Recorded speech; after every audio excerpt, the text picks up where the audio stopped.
L'actualité.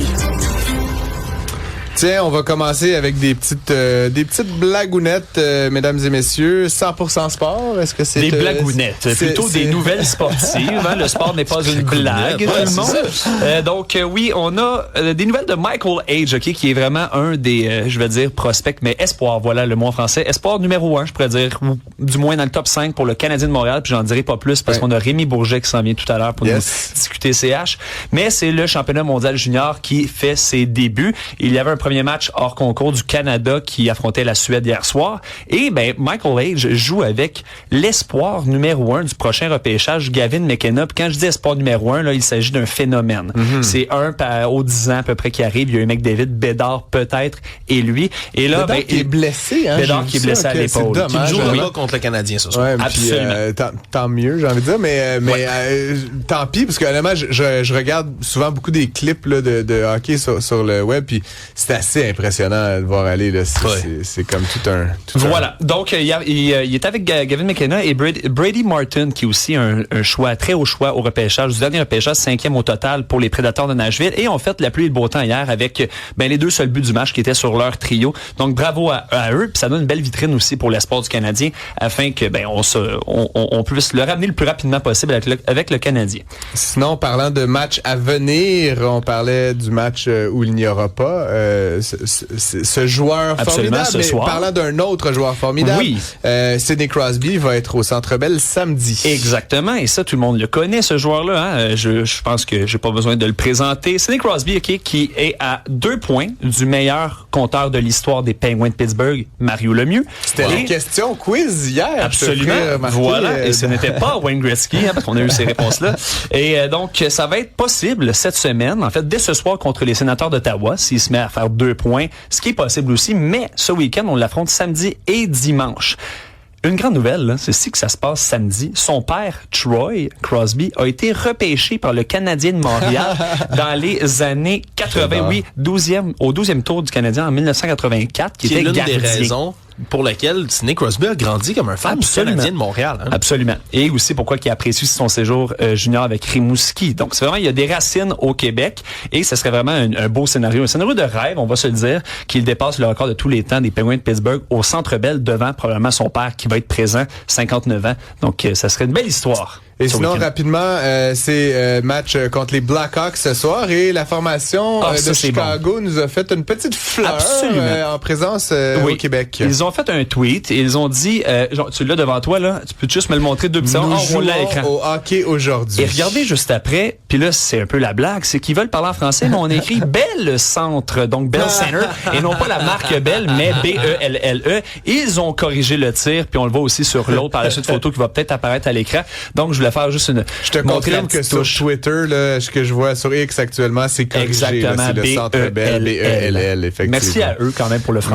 Merci à eux. Sinon, Alexandre Moraville-Ouellette, l'harceleur de juge, le Zachariah Risky, aurait été reconnu coupable. Ça vient tout juste de tomber, puis ça tombe bien parce que j'avais d'autres nouvelles même sur Zachariah Risky, qui vient tout juste d'être reconnu coupable de 10 chefs d'accusation, d'harcèlement, d'intimidation de juges et de procureurs. Lui qui, j'en parlais là, dans les dernières semaine, a tenté en plein milieu du procès d'intimider les gens qui s'y trouvaient. Quelqu'un d'incorrigible, d'ailleurs, qu'on veut demander comme identification de délinquant à contrôler ou dangereux même après le procès. Parce que l'homme de 36 ans, lui, a envoyé dans les dernières années des documents, des récusations à des juges de la Cour municipale du Québec. 3 juges, de Québec plutôt.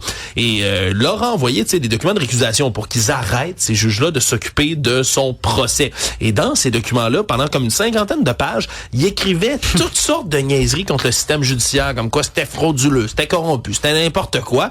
Et là, à la fin, il y avait des propos carrément menaçants avec des photos de la voiture du juge dans le stationnement, de la plaque d'immatriculation du juge, des photos des juges en question à l'épicerie, dans sa vie normale en dehors de la cour, ce qui avait été interprété, bien évidemment, et a été interprété par les jurys dans ce procès-là comme du harcèlement.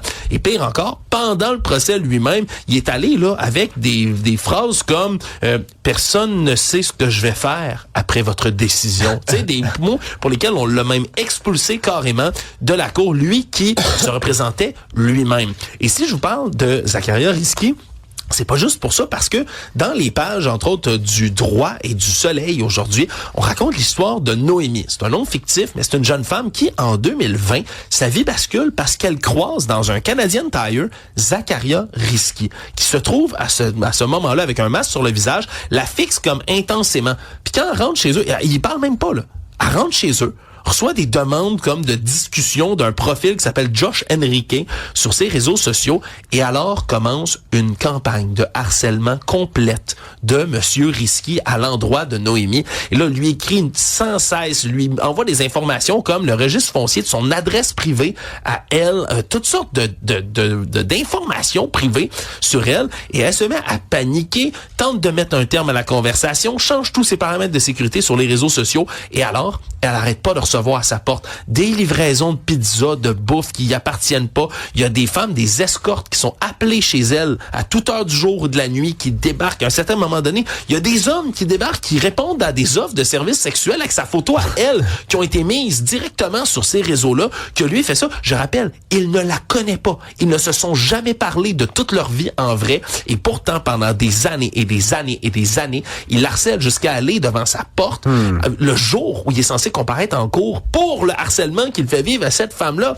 Et pire encore, il a fait 16 mois de prison, sort de prison. Qu'est-ce que vous pensez qui arrive? La dame n'arrête pas de recevoir des messages textes étranges qui proviennent constamment de messages bizarres vers elle. Et là, il va devoir recomparaître encore une fois pour le harcèlement de celle-ci, mais de la prison, puisqu'il vient d'être condamné à du harcèlement envers les juges. Bref, il va peut-être disparaître de nos écrans pour une période prolongée, en espérant que ça lui fasse le plus grand bien. Alexandre, merci. Olivier aussi. Merci beaucoup. Se retrouve un peu plus tard. Et si vous avez des commentaires, des questions, n'hésitez pas à nous écrire au 1-877-827-2346. Sinon, visitez le site cube.ca ou téléchargez l'application Cube.